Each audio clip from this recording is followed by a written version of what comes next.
a crowd started to gather. The men were chanting in Arabic, "Allahu Akbar, Allahu Akbar." And my father and I, as I was holding his hand, were pushed to the front of this crowd. In the center of this crowd was an Arabic woman, dressed just like this, and she was tied up and she was sitting on a box. Next to her was an Arabic man, and he did a traditional Islamic prayer on the floor. And he got up from the floor, and from his side, he pulled out this very long golden sword, and he beheaded the woman. My legs are shaking, and my heart is going fast. And my father said, "If you don't listen to the teachings we're instilling in your life, this will happen to you one day."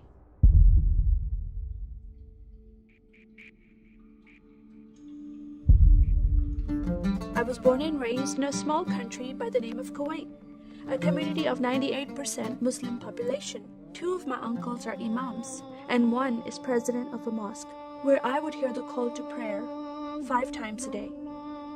As a Muslim, the word Yahudi, which means Jew, was instilled in me as a bad word, as a cuss word. Yahudis should not exist.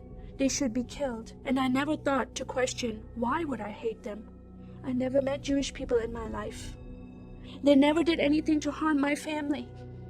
I just hated them. Just the word brought hatred in my heart.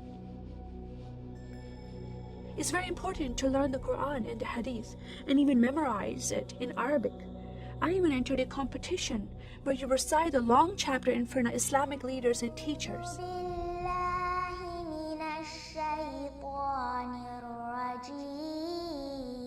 And I came 2nd place. I thought I did a good job. But my father said, "No, that's not good enough."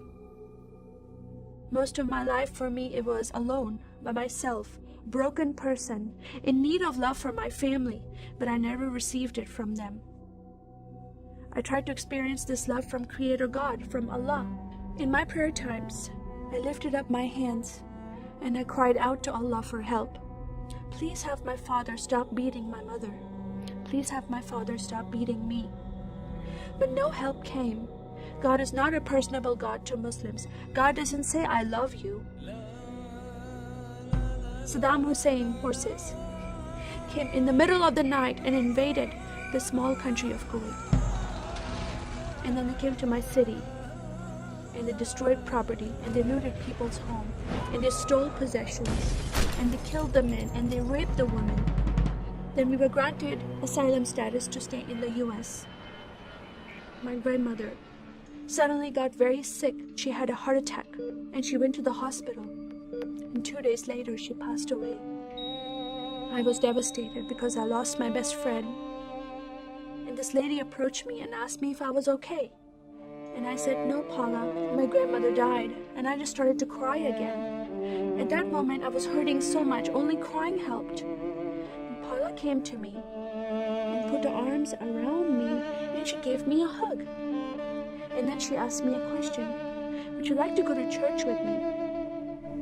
When I walked into this church, I experienced love from these people and acceptance from these people like I've never before. Fellowshipping together.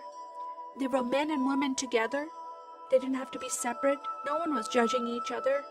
And they knew I was Muslim. They were so friendly to me themselves, accepting of me and loving of me. And that was really surprising to me. And for the first time in my life, I heard a message from the Bible. He started reading the message about Yeshua. When he walked into the synagogue, he was given a scroll from Prophet Isaiah, and he opened the scroll and he started reading that scripture. That the Spirit of the Sovereign Lord is upon me, because he has anointed me to preach the gospel to the poor. He has sent me to heal the broken heart and to proclaim liberty to the captive and freedom of sight to those who are bound, to proclaim the year of the Lord's favor. First time I heard these words of freedom and healing and liberty. I'm desperate to be freed from bondage. I was held captive in Islam and I wanted to be freed from that. I was blinded with so much hatred in my heart. The darkness broke from my eyes. The veil came off my heart. I knew the decision I was making to leave Islam is a big decision. By Sharia law, Islamic law, it is death penalty. But I'm desperate to know a living God.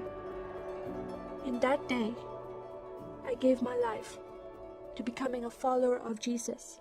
This is the God of Israel, God of Abraham, Isaac, and Jacob. And the nation of Israel is God's heartbeat.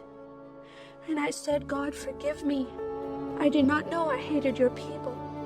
I love the Jewish people because it's their God, their Messiah that I'm following. And He told me to love them. I never knew what happened to the 6 million Jews that died. I never heard that in Kuwait in history. Now that I met Holocaust survivors, I know their story, and I shared my story with them. Your God, your Messiah, changed my heart, giving His life for me, so I can have life everlasting. He rescued me. He saved me. He came and brought joy in my life again. And I'm a blessed woman. And I start crying, and they start crying, and we are able to relate to each other, and they embrace me, and they love me, and they experience some healing, I believe, when they hear my story. That is a privilege to have that in my life. I am one for Israel.